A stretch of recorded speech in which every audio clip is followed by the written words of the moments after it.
Boldwood presents The Roommate Experiment, written by Camilla Isley and read by Kate Hanford and Josh Witchard. Chapter 1. Hunter. There are exactly 11 steps between my door and Dylan's new room. I've counted them obsessively since morning as I waited for him to arrive with his boxes. Ironically, each step represents a year I've known him. A year of stolen glances, hidden smiles, and unspoken feelings. 11 years since the summer after freshman year, when I went to visit my best friend Nina at her parents' house and met her impossibly tall, impossibly handsome brother for the first time. He was sunbathing by the pool, a hint of a smirk on his lips, eyes closed under dark sunglasses, one arm lazily draped behind his head as he soaked in the warmth. I nearly tripped over when Nina introduced us, my tongue suddenly tied in knots as I gazed up and up and up into those mesmerizing blue-green eyes. Dylan smiled, and the world tilted on its axis. From that moment on, he's had my heart in a headlock. My entire stay at Nina's became a secret study of him. I'd watch him toss Nina into the water, his abs rippling as he laughed, and imagined what it would feel like to be in his arms. I even resented it was never me being thrown into the pool. After that first year, summer visits turned into regular hangouts when my college roommates and I all moved to New York after graduation, where Dylan already lived. Recently, since Nina and Dylan's best friend Tristan started dating, we've been seeing a lot more of each other. And now, we're living together. The physical distance between us has been narrowing and shrinking, but I suspect Dylan still sees me only as his baby sister's friend. I'm not even sure I can call it being friend-zoned. I'm a step lower. Friend zone adjacent. An accessory friend. The friend of a friend you're used to having around but don't really consider your friend. While for me, he's been the man I've compared every date, every boyfriend to. I've memorized every detail of him. The way his eyes crinkle when he laughs, the little scar on his chin from a childhood skateboarding accident. The freckle behind his left ear that I once noticed when he bent down to tie his shoe. I know his coffee order by heart. Large Americano, extra espresso shot with a splash of oat milk. And I can pick out his laugh in a crowded bar from a mile away. All these details are pieces of him I've tucked away, each one a small, treasured artifact stored in a corner of my heart, carefully collected in all the time I've known him. 11 years. 11 steps. It's ridiculous how much significance I'm assigning to this narrow stretch of hallway. But I can't stop. Every step between us represents a chance that I've never been brave enough to take. But now, with us living under the same roof, maybe things will be different. I lean against my door frame, listening to the muffled thuds and rustles coming from Nina's old bedroom. Dylan is unpacking his stuff. As of 2 hours ago, we're officially roommates. A prickly spike jolts my nervous system as I realize this is the first time we've been alone. Unjustified butterflies surge in my belly at the sound of him humming under his breath. I need to get a grip. I can't be on pins and needles whenever I'm home, waiting for his next movement.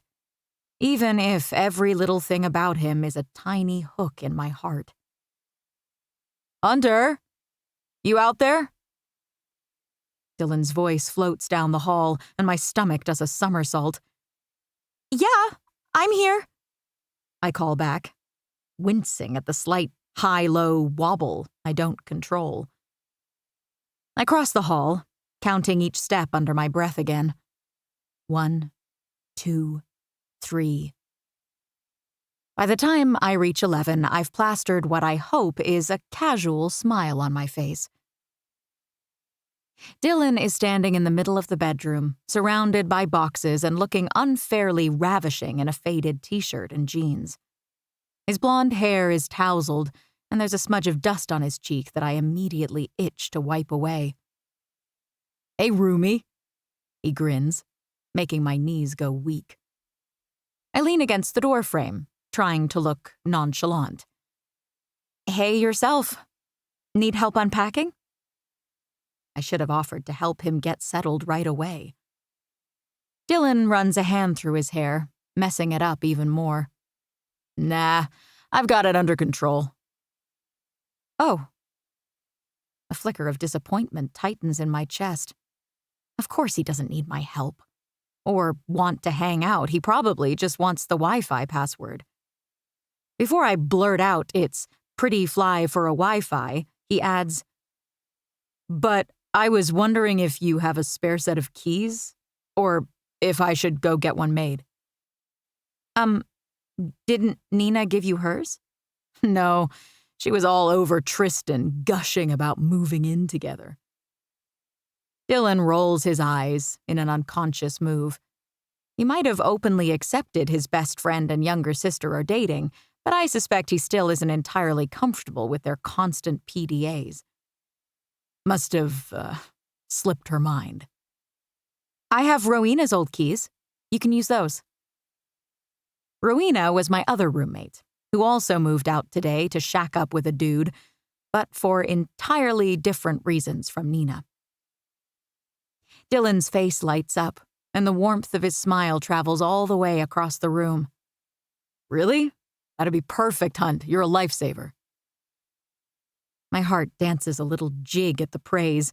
I feel like one of those small, overexcitable dogs running in a circle and chasing my tail while yapping eagerly. "I'll grab them for you." "Thank you." I wave off his thanks. "No problem." "No, really, you saved me a trip." Dylan drops a heavy box and looks out the window at the bright sunlight filtering in.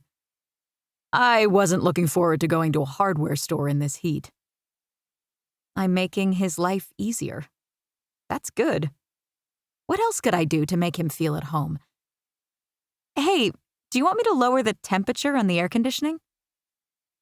I try not to stare as Dylan lifts his arms to stretch, his t-shirt riding up to reveal a tantalizing strip of skin above his waistband.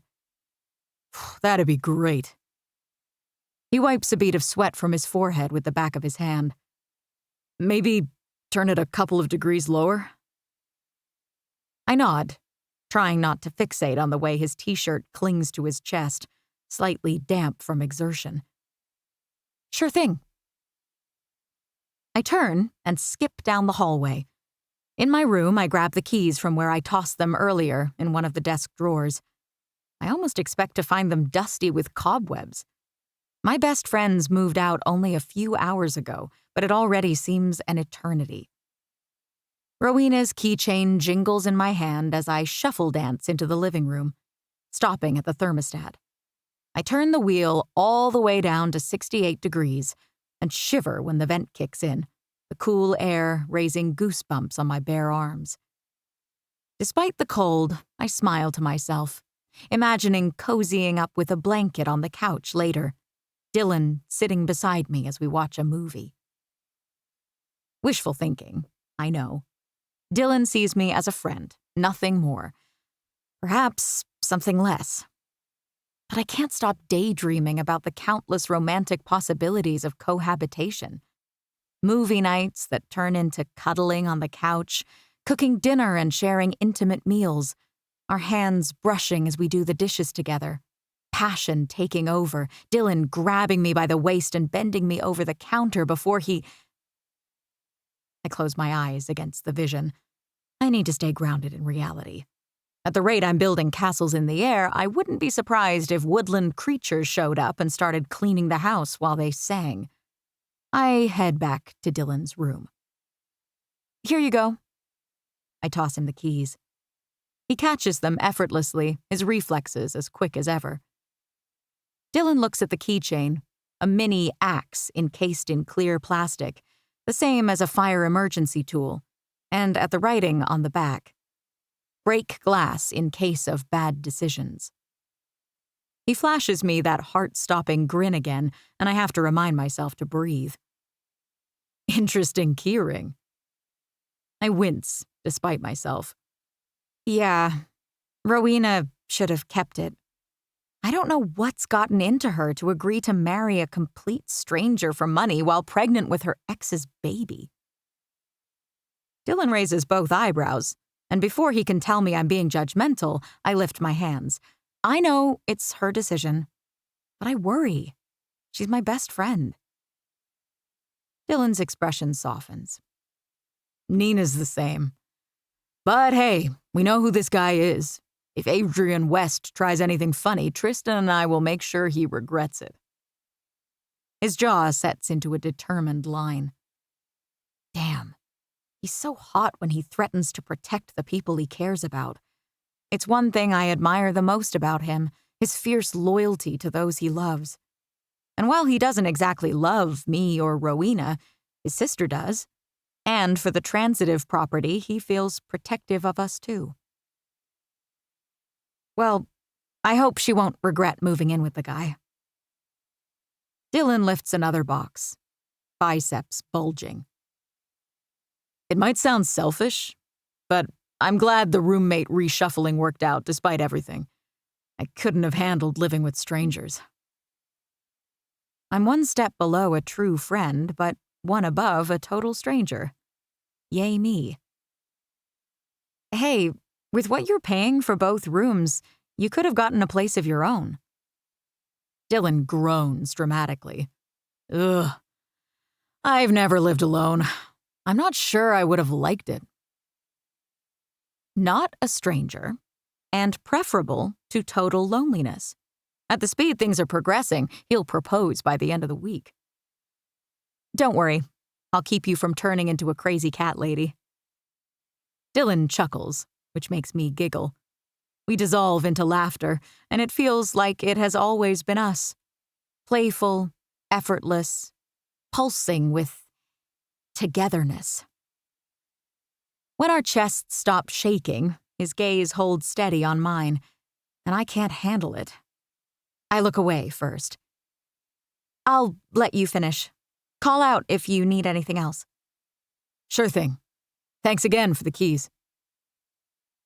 I nod and start to walk away, then turn back, pretending a thought just entered my mind and that I haven't been strategizing this move for days. Hey, I was thinking of throwing something together for dinner. My voice pitches only slightly higher than normal. You want to share? Dylan's face lights up. Yeah, would love to. Need help cooking? I shake my head, pointing at all the unopened boxes littering his floor and thinking of the ones still scattered in the living room. No, no, you've already got your hands full. Okay, thanks. Dylan tilts his head and studies me for a few electric seconds, giving me the unsettling impression he can see right through me. But then he nods and opens a new box. I'll try to get finished fast then. With one last wistful glance at his biceps, I exit the bedroom and head for the kitchen, zigzagging through the boxes strewn in my path. I open the fridge and throw myself into making lasagna. I stocked all the ingredients to make his favorite dish yesterday, after obsessively scouring cooking blogs for the best lasagna recipe that'll win me his heart. Dylan will love my food, and then he'll love me. As I layer the sheets of pasta with the sauce, another daydream takes over. I imagine him having his mind blown by how good the lasagna is. I picture heated glances across the dinner table that will once again inevitably lead to our first passionate kiss. But then my practical side intrudes into the fantasy as I try to envision the logistics of how we'd kiss across a table. Would he wipe the surface of everything, same as it happens with desks in movies? Set me on the table, push between my legs, and kiss the living daylights out of me? Or would he scoot closer and go for a more understated side hug, where the food and dishes are spared a trip to the floor? Which bears the question if making out with someone after eating lasagna would be more sexy or gross. I should have gone easier with the garlic in the sauce. Whatever. Dylan could eat raw onions and I'd still want to kiss him. I'm pushing the pan into the oven when the man himself emerges from the hall, looking sweatier than ever. And good thing I turned the thermostat down because the room immediately feels 10 degrees hotter. All unpacked? I squeak. Nah, but I've decided I'm done for the day. He sniffs the air. Hey, smells delicious. What are you making? Lasagna. His eyes widen. That's my favorite. Oh, really? I laugh a little too hard. I had no idea. Do you mind if I take a shower before dinner, or is it ready? Go ahead, I just put the pan in the oven. It'll be done when you come out. He goes, and I fan myself. Perhaps making a dish that requires firing up the oven in mid-June wasn't the best idea. But the things we do for love. I lay the table, focusing on the familiar routine instead of the fact that Dylan is down the hall, in my shower, naked. Our shower now, I suppose. Another wild vision takes over, and I let myself get lost in the mindless dreaming of Dylan and me showering together. No risks of woodland creatures showing up this time, because it's not the kind of wholesome fantasy that'd take place in a fairy tale. Unless it was the after dark version. A while later, the oven timer dings, jolting me out of my reverie. The lasagna's cheesy aroma fills the kitchen as I pull it out. The crust looks just right, golden brown and bubbling. I'm setting the pan on the table when Dylan walks in, and a lump of air catches in my throat. He's wearing basketball shorts and nothing else. I'm blinded by an expanse of flat muscles and pale skin, so perfect it belongs between the pages of Twilight.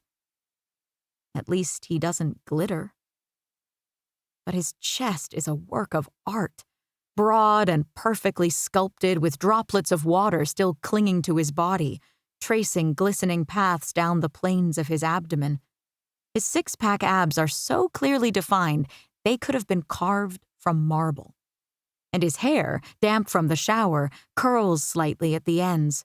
So casually sexy, it's almost insulting. Oh, there it is. Dylan grabs a t-shirt from one of his boxes still lying around and pulls it on, granting my brain permission to resume a few basic functions. Smells even better than before. He inhales deeply. You're going to spoil me. I laugh, ignoring the way my heart flutters at his words. It's only dinner. Dylan's eyes meet mine, and I could swear there's something, a flash of interest? Curiosity? But then he blinks, and it's gone. We sit down to eat, and I have to admit the lasagna is one of my best. Dylan moans appreciatively around his first bite, the sound landing a punch somewhere in my lower belly. I take a large gulp of water to distract myself. How does it feel to be officially moved in? Dylan grins. Pretty great, actually. Thanks again for letting me crash here. I know it was kind of last minute. I should be the one thanking you. Without you, I would have had to move out, and I love this place. I hate change. Change is good. Sometimes. He winks, taking another bite of lasagna. I almost choke on my bite. Change is good. Change is great. I am converted. Let's shake things up right away. Delicious as the lasagna is, I'm ready for it to be thrown to the floor. My head is spinning so fast with fantasies I've turned into Sleeping Beauty, twirling in the woods, surrounded by singing birds and squirrels, ready to dance my dreams away with my prince. Oh, by the way, Dylan interrupts my daydreaming. I wanted to ask you something. My heart leaps into my throat. This is it. He's going to say he's always had feelings for me, too. That even if it's only been a few hours, moving in together made him realize. I was wondering if it'd be okay for my girlfriend to visit sometimes. I nearly drop my fork, catching it at the last second with a clumsy scrape against my plate, my heart hammering as if I've just rescued something far more precious than a piece of silverware. Not that it matters, as everything else shatters around me. The singing in my head comes to a screeching halt. All the birds explode under the pressure of a shrill, too high note, like in Shrek.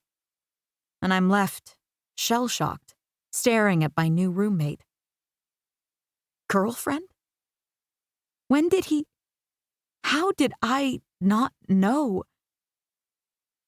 Hunter? You okay? Dylan's looking at me with concern, and I realize I haven't spoken for several long seconds. Yeah. Sorry, I croak out. Just surprised. I didn't know you were seeing someone. Then my voice turns unnaturally bright as I add, a girlfriend! Wow, Dylan, that's amazing. Amazingly devastating.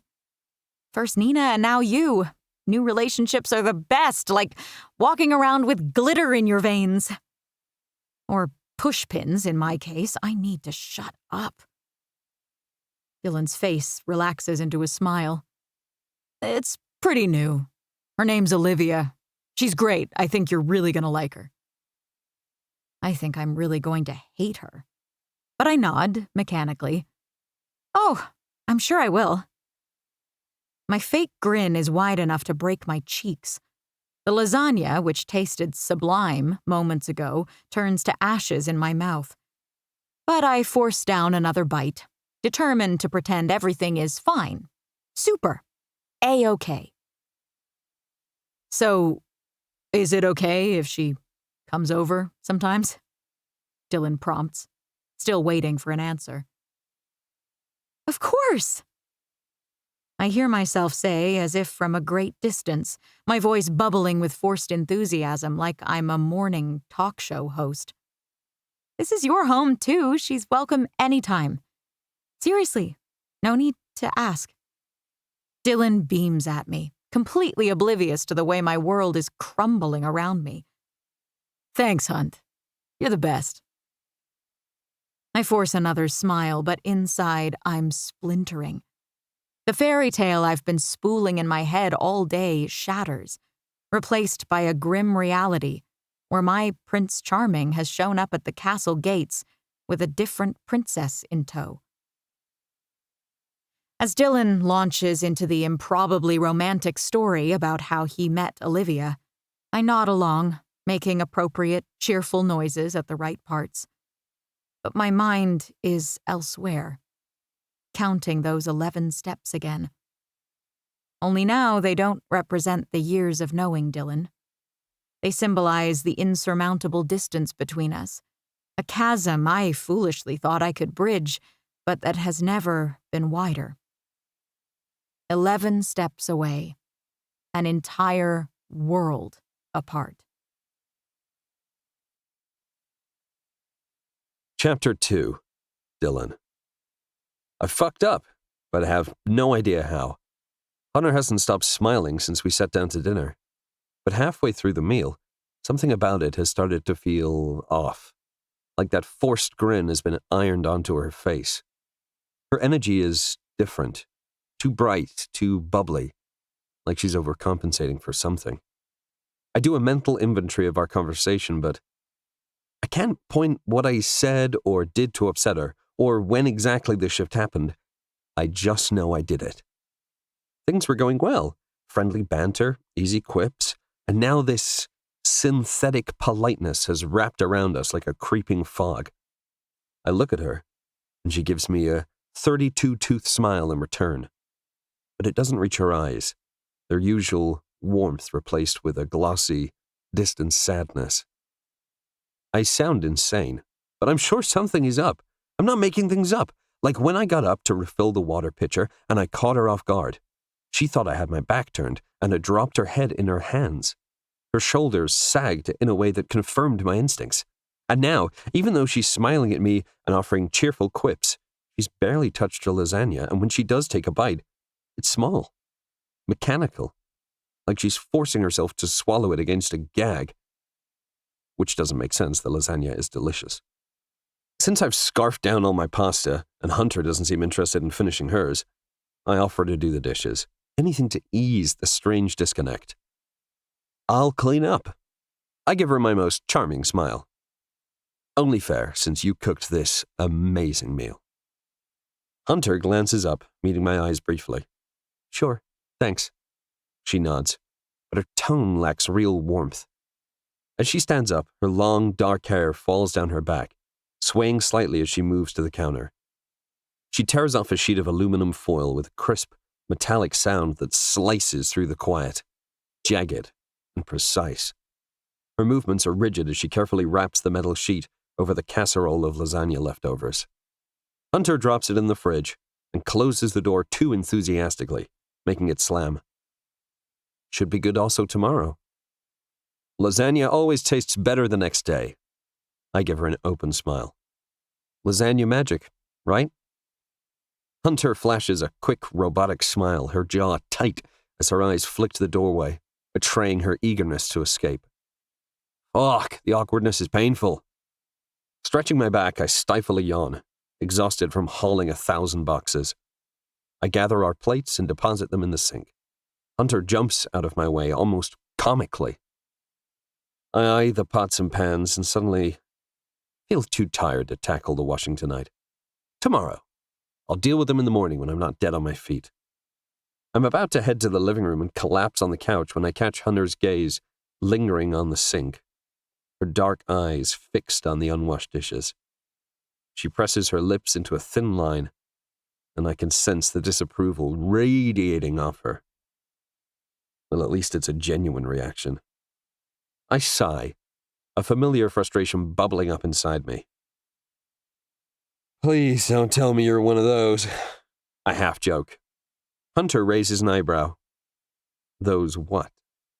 You know, a neat freak, like Tristan. I shrug to keep the mood light.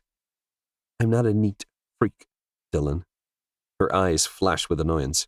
You offered to do the dishes. I didn't ask. Yes. Does it have to be right now? She grabs a dish sponge. I can do the washing. Oh, perfect. I've made things worse. Please don't. I'll take care of them now. I backpedal, attempting to smooth over the faux pas. Thank you, she nods, dropping the scrubber. And from her tone, she might as well have told me to go fuck myself. Good night. Night. Her stiff posture as she turns and walks away drips with irritation, and the decisive click of her bedroom door closing sounds meaner than if she'd slammed it. Ah, hell. I roll up my metaphorical sleeves and get to work, scrubbing the plates and pots with a bit more force than necessary before transferring them into the dishwasher. As I dry my hands on a kitchen towel, a sudden thought hits me. This is the first night in 15 years that Tristan and I aren't roommates. No more late-night video game sessions, no watching college basketball reminiscing about our days at Duke, or marathons of ridiculous reality shows we'd never admit to liking in public. Craving a bit of fresh air, I step out onto the balcony. Not exactly fresh. Without the air conditioning, the heat is stifling. But I stay. The city stretches out before me, a glittering sea of lights and distant sounds. Car horns and the murmur of nightlife drift up from the streets below, a reminder that New York truly never sleeps.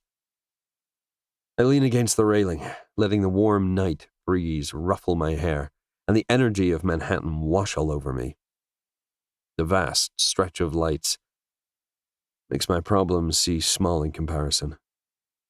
Still, I can't shake the nagging worry that I've started on the wrong foot with Hunter. I'll have to make it up to her. Show her I'm not some inconsiderate slob. Explain that I was just tired tonight. My phone buzzes in my pocket, interrupting the self-flagellation. I fish it out and smile as Tristan's name appears on the screen. Miss me already? I tease, keeping my tone light. There is a beat of silence before Tristan replies, his voice uncharacteristically serious. Yeah, 33. I do. We still call each other with our old team numbers from when we were playing basketball at Duke, a reminder of how far our friendship stretches back. The admission feels strangely comforting, a shared acknowledgement of how much our lives have changed in such a short time, that it's okay to be happy for him and Nina, but also to miss my best friend. I click my tongue, wanting to lighten the mood. Well, I warned you that your girlfriend is a super annoying roommate, I joke, hoping to coax a laugh out of him. But Tristan scoffs.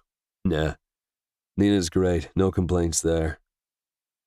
His voice takes on a slightly goofy, love-struck tone he always gets when talking about my sister. I take it you're not calling to report she kicked you out?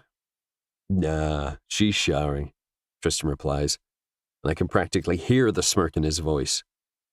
I groan, holding up a hand even though he can't see me. Please don't tell me it's a post-sex shower. Tristan chuckles, a deep, rumbling sound that's so familiar it makes my chest ache. Then I won't tell you. Rolling my eyes, I change the subject. Remember our first place together? That tiny dorm room where the beds were too short? How could I forget? There's a note of amusement in his voice, and I can picture him lounging on the couch in his apartment, one arm draped over the back as he stretches out comfortably. Those beds are still the reason I'll never sleep in the fetal position again. I laugh, the tension from earlier easing a bit as I reminisce with my best friend. Those were the days, 11. Remember that time we tried to sneak that keg into our room? And we dropped it down the stairs? Tristan chuckles. I was sure the RA would catch us. Good times, man. Now you're shacking up with my sister and I trail off, unsure how to finish that sentence. How are things with Hunter? Tristan must sense my hesitation. I sigh, pinching the bridge of my nose. Already fucked up. Left some dirty dishes in the sink like a slob, and I've committed some other obscure offense I haven't figured out yet. Tristan laughs, but there's a sympathetic edge to it. Poor bastard. Can't even smooth things over with mind-blowing sex. And just like that, for the first time in my life, I get a mental flash of Hunter in a sexual context. Long, toned legs wrapped around my waist. Dark hair fanned out across the pillow, those obsidian eyes burning into mine as whoa, where did that come from? I banish the inappropriate image. Yeah, well, I'll resort to the traditional forms of groveling. I hear my sister's voice yelling his name in the background. I should head inside. Early day tomorrow and all that. Same here. Tristan stifles a yawn. Night 33. Night 11. And thanks for calling. I thought you might need to hear my voice, honey. Tristan uses a mock romantic tone. Asshole. Love you, man. Same. I hang up, slipping my phone back into my pocket. The skyline glitters in the distance, but I don't really see it. My mind is stuck on that fleeting, vivid image of Hunter, limbs tangled with mine. I need to get that out of my head and fast. The last thing I want is for things between us to grow even more complicated. With a sigh, I make my way back inside. The cool air of the apartment, a welcome relief from the cloying humidity. As I pass Hunter's door, I pause, wondering if I should knock and apologize. Then I reconsider. I'll make it up to her by becoming a better, cleaner roommate. In my room, I flop down on the bed and stare up at the ceiling fan, whirring above. Its shadows casting playful shapes across the walls as my mind refuses to shut off. My thoughts ping-pong between guilt over arguing with Hunter and that damn mental image of her pinned underneath me that has imprinted in my brain. I mean, sure, she's attractive. I have to be blind not to notice. That's always been a passive observation, a fact filed away without much thought. But tonight, it feels different. The image of her, tangled in the sheets with me, came out of nowhere, blindsiding me like a sucker punch. Maybe it's because we've never spent this much time alone together before. Sharing a space like this, it changes things. It strips away the buffer of other people, leaving just the two of us. I tell myself it's nothing, just a stray thought brought on by the new dynamic. She's my roommate now, and even if seeing more of her messes with the wiring in my brain, I can't go there. We're in too close quarters. Living together means there's no escape if things get messy. And more importantly, I'm seeing someone. Things with Olivia are pretty new. We've only gone on a couple of dates. I still have no business fantasizing about another woman. Already, Olivia wasn't super thrilled when I told her I was moving in with a woman. A single, smart, gorgeous woman.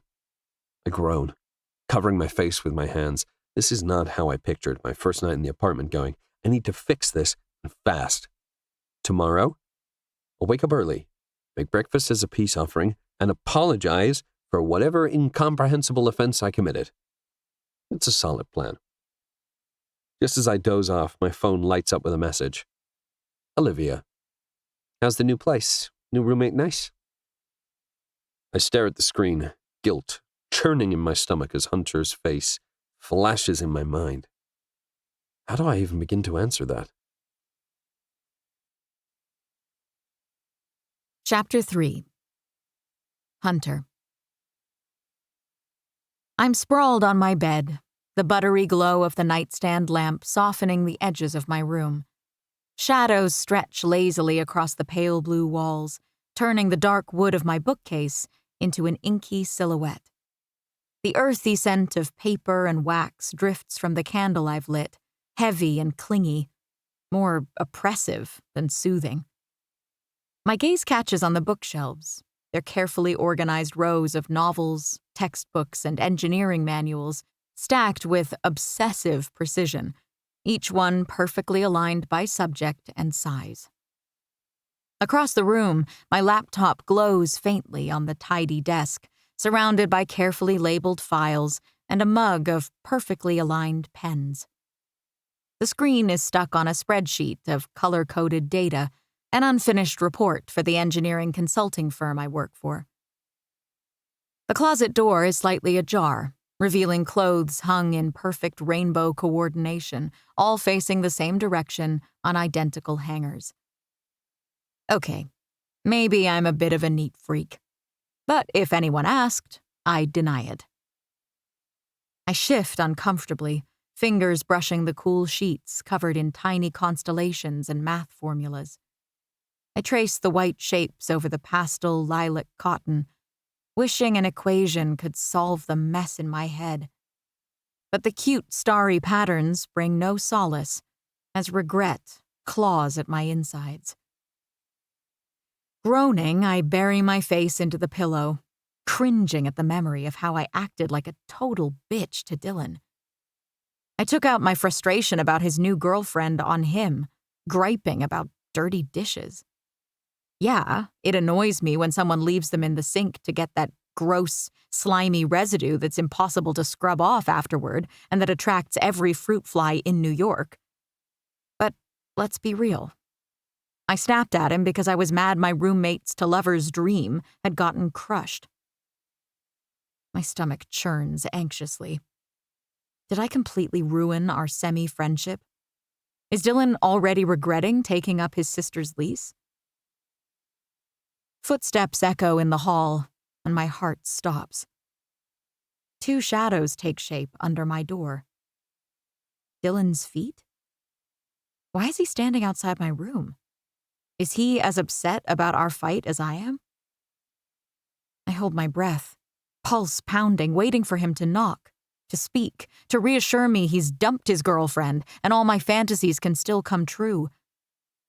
Probably not this last one. But then the silhouettes move on, and I hear Dylan go into his bedroom. Sagging back onto the mattress, I stare at the ceiling, bewildered and wondering. A sharp ding pierces the stillness. Rolling over, I grab my phone from the nightstand. It's a text from Nina. Nina. Hey, how are you doing? I hesitate, then type back, Hunter. I'm fine. Why? Even as I hit send, I have a sinking premonition of what her next question is going to be. Nina's response comes quickly, confirming my suspicions. Nina. Tristan told me that Dylan said he upset you earlier. I let out an even louder groan than before. My body curls inward, as if to physically reject the mortification. Great. So Dylan is already complaining about me. My bitchiness has made its way through the friendship grapevine.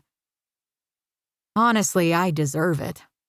Of course Dylan's telling people what a disaster I am. I don't even blame him for saying something. If I were Dylan, I'd be texting all my friends too, warning them about my neurotic roommate with a chip on her shoulder. Why wouldn't he? I've gone from friendly to unhinged in less than an hour. Instead of coming across as the cool, easygoing roommate he might have secretly imagined spending late nights laughing with, I've cemented myself as the uptight control freak who gets irrationally upset over a couple of dirty dishes. I've officially tanked any chance of being seen as fun, chill, or, heaven forbid, someone worth dating. The kind of person he'd look forward to coming home to.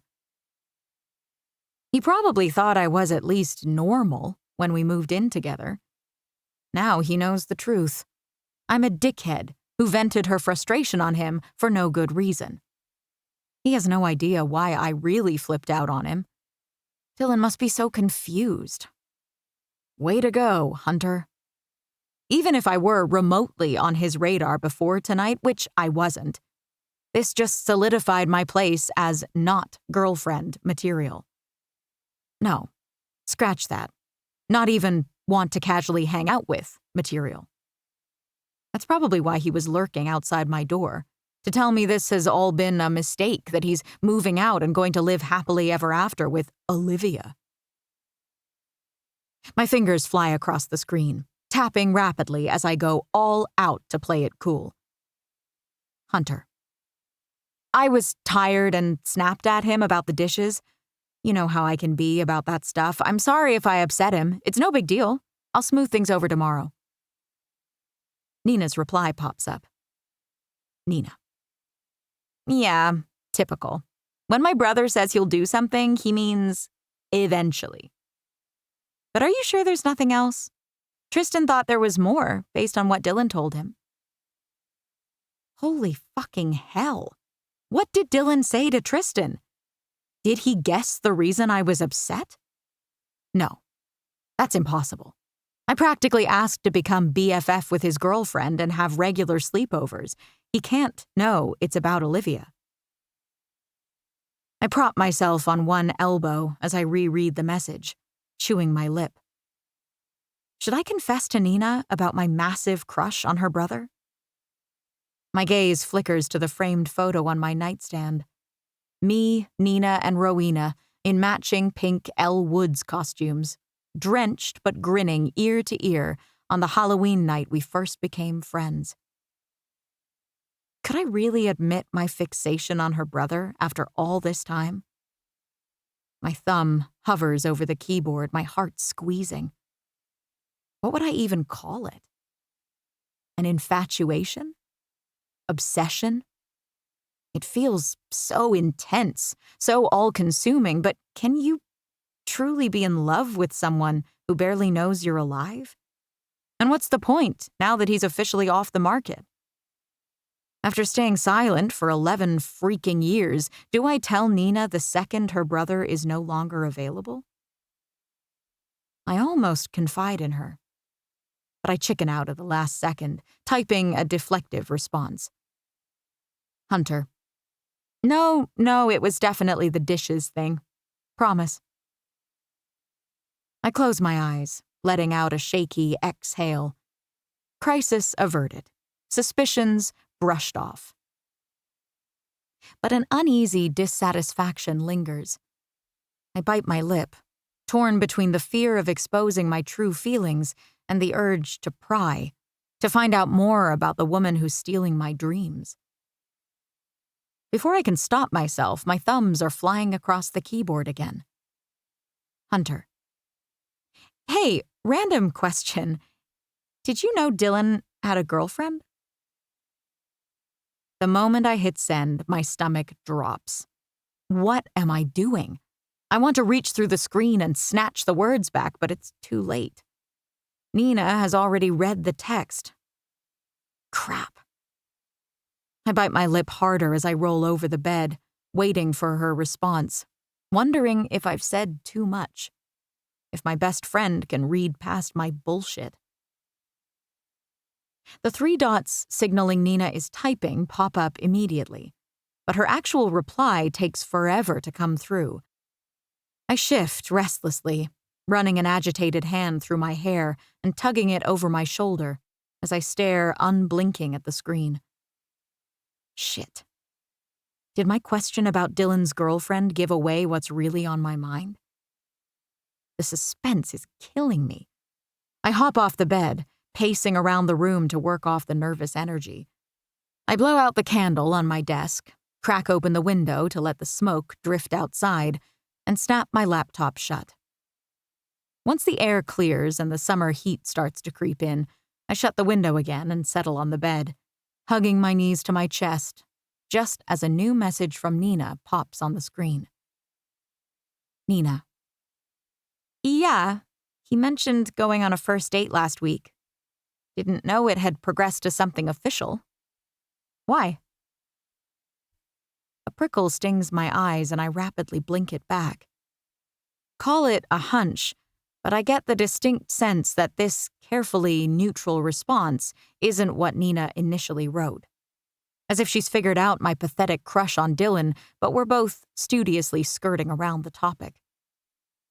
I sigh heavily, the phone resting limply on my thigh until it vibrates with another incoming text from Nina. Nina. How do you know about the girlfriend thing? Chewing on my thumbnail, I debate how much to reveal. Hunter. Dylan asked if he could bring her over sometimes. I type back, attempting a casual tone. Nina's reply has an oddly cryptic vibe. Nina. If you're not comfortable with a stranger in your space, you can say no. I scoff. Right, because I really need to come across as even more of a psycho bitch to Dylan. Hunter. No, I'm fine with it. Not a big deal. Just wanted to know if you'd met her and if she's cool. I also want to know if she's beautiful. Have all her social handles so I can low-key cyberstalk her, and would asking for her social security number be overkill? Nina. Sorry, I haven't met her yet. I roll my eyes at the non-committal reply, and I toss my phone aside on my pillow. I'm done with this conversation. After a few minutes, a different notification dings from our group chat. Codename Gossip Girls. It's Rowena, reassuring us everything is fine in her tower, a swanky Manhattan penthouse, and that Adrian is cool. I don't even know how to reply to that. The message at least reassures me I'm not the only one messed up in our group of friends. I send a hug emoji back. After that, we wrap things up with brief goodnights.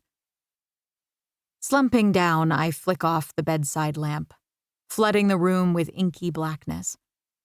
I can only make out the shadowy outlines of my bookshelves in the faint glow filtering through the blinds from the street. I squeeze my lids shut, but my mind won't quit whirring. Frustration simmers in my veins as I toss and turn futilely, haunted by the disastrous start of my cohabitation with Dylan. Ugh. I need to find an anti-cringe setting for my brain, stat. Is there an app for that? Chapter 4. Hunter. I blink awake at 5 a.m. without an alarm, the sky outside just turning pink. At once, I'm alert, straining my ears for any sound in the apartment. But the house is silent. Dylan must be asleep. A knot uncoils in my stomach. I don't have to face him. Not yet. I can slip away before he wakes up and avoid a morning repeat of yesterday's debacle. The sting still burns like 1,000 red ants biting all over my skin. Even a shower is out of the question. The noise might wake him. His room is right next to the bathroom. I'll wash up at the gym instead. After slipping into something comfortable, I gather a change of office-appropriate clothes, trying not to wrinkle the outfit too much when I stuff it into my gym bag. As I pull my bedroom door open, the hinges protest with a slight squeak. I silently curse and vow to oil them as I step through the threshold. I need stealth, but the entire apartment fights against me. The floorboards creak under my feet as the hallway stretches impossibly long, and the pipes groan somewhere in the walls, adding a muffled grumble to the stillness. I glare at the flat surface. Can't you wait 5 minutes before starting a wind section concert? Finally reaching the front door, I slip out, inhaling deeply as the humid morning air envelops me. At the gym, I swipe my membership card and push through the glass doors. I almost make a beeline straight for the showers, but since I'm here, I might as well squeeze in a workout. I go check the course schedule, not in the mood to mindlessly exercise on the machines. That kind of training never appeals to me. I get bored too easily, lose interest fast, and bail before getting any benefit. I prefer guided instructions and the structure of a group. Keeps me accountable, and there's no slipping out halfway through. The gym is nearly deserted this early, the sterile scent of disinfectant and rubber mats still unspoiled by the inevitable tinge of sweat. I pass by the rows of treadmills, their blank screens mirroring the dim overhead lights, and read the bulletin board. Mindfulness yoga is the sole pre-dawn offering. I could use some mindfulness. I drop my things in a locker and head to the yoga studio. The room is awash in soft, warm light, the walls a calming, neutral shade. A hint of incense lingers, even if nothing appears to be actively burning. I grab a mat from the rack by the door and unroll it near the back, hoping to remain inconspicuous. While not a total novice, I'm far from a yoga master. A loud gong kickstarts the class. With a deep exhale, I sit up straighter, determined to embrace this small slice of peace before the day truly begins, pushing aside all thoughts of a certain tall, blonde distraction living under my roof. As the instructor guides us into the first pose, her voice soothing, I try to concentrate on my breathing, on emptying my mind, but my thoughts refuse to cooperate. As I move through the positions, my brain continues to churn, making me wince each time I replay last night's events. I redouble my efforts to focus on the instructions, but my mind stubbornly drifts back to Dylan. Every stretch becomes a reminder of our uncomfortable dinner. Each deep exhale, a sigh I couldn't release in his presence. The yoga teacher keeps shooting me pointed looks. My constant wincing and teeth grinding, likely a dead giveaway that inner peace is eluding me. As the class winds down, I'm no more relaxed than when I started. I sigh, rolling up my mat and returning it to the rack before heading out of the studio. The hot shower is a welcome relief, washing away the sweat and some of the stiffness in my muscles, but doing little to quell the persistent thoughts of Dylan. I dress quickly, shoulder my bag, and stride out of the gym, making my way to the closest subway station. As I descend the steps, the familiar rumble of the trains and the bustle of morning commuters envelop me.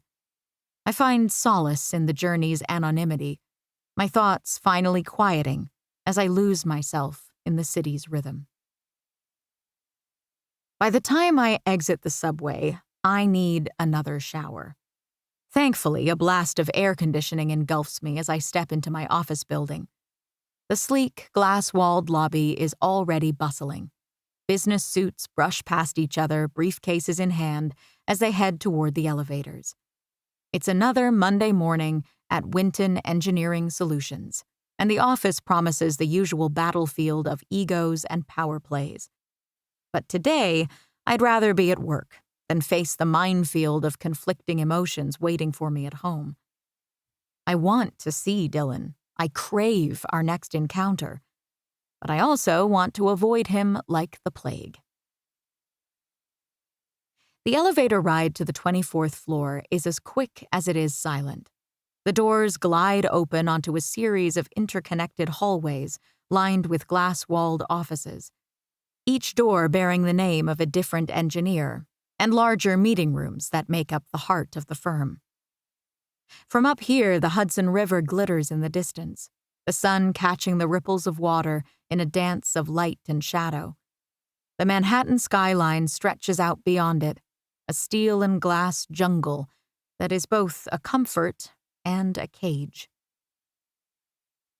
I head toward my office, one of the smallest for a team leader, but that I've made the most of, decorating it with a few personal touches. A framed picture of my mom and dad from my college graduation, a cactus plant I've kept alive for 2 years, and a collection of engineering manuals stacked neatly in the corner of my desk. I've also hung my master's degree on one of the dry walls, in case someone still doubted I'm really an engineer. There's the proof, folks, printed on watermarked paper. I drop my bag on the chair, fire up my computer, and take a minute to gather my thoughts before the daily grind pulls me under. Since I'm early, I take my time sorting through unopened emails that accumulated over the weekend. When I come up for air, the clock on my computer reads 8:55 a.m. The team leader's morning meeting is in 5 minutes. I grab my notepad and pen, checking my reflection in the glass wall. I've pulled my hair back into a neat ponytail.